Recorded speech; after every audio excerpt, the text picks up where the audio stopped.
कि नेता विपक्ष जो है वो छात्रों से मिलना चाहते हैं और उन्हें इतनी बुरी तरह से रोका जाता है, पुलिस के द्वारा, प्रशासन के द्वारा धक्का मुक्की की जाती है। क्या इस देश में अब ये हालात आ गए हैं कि राहुल गांधी जैसे जननायक, जो कि भारत जोड़ो यात्रा में कन्याकुमारी से चले कश्मीर तक और एक सामाजिक न्याय की जिन्होंने आवाज उठाई,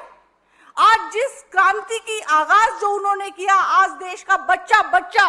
उस क्रांति का जनक बन चुका है, उस क्रांति का आगाज बन चुका है। जब राहुल गांधी दलितों की बात करते हैं तो क्यों जो है ये सरकार डर जाती है? ये तो बिहार का बच्चा बच्चा जानता है नीतीश जी कि आपने अपना जमीर तो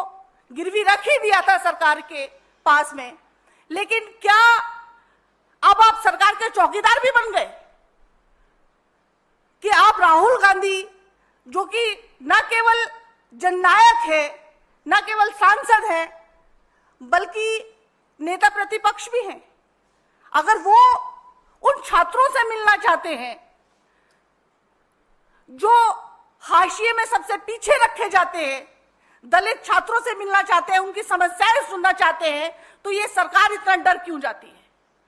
ये सरकार इसलिए डरती है कि राहुल जी अगर उन छात्रों से मिलेंगे तो वो छात्र जो है इस सरकार की पोल खोल देंगे कि हॉस्टल में क्या क्या होता है, कितनी बार हॉस्टल को खाली करवाया जाता है, उन्हें जात के नाम पे अपमानित किया जाता है, उन छात्रों को जातियों के नाम पर कितनी यातनाएं दी जाती हैं, उनकी स्कॉलरशिप रोकी जाती है, उनकी मेरिट रोकी जाती है, उनके साथ दुर्व्यवहार किया जाता है। तमाम जितने भी हमारे देश के बड़े संस्थान हैं, हमारे दलित छात्रों को वहां पर जो है एंट्री नहीं दी जाती। और जब राहुल गांधी इस बारे में बात करते हैं कि क्यों दलितों को जो है, जो हमारे मुख्य देश के संस्थान है, हमारे संगठन है, उनसे दूर क्यों रखा जाता है, तो ये सरकार क्यों डरती है? ये सरकार डरती है कि अगर इस देश का 90%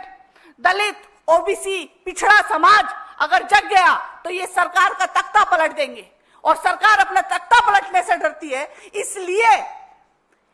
इस समाज की आवाज को हमेशा से दबाया जाता है, दलित को और दला जाता है, पिछड़ों को और पीछा किया जाता है। ये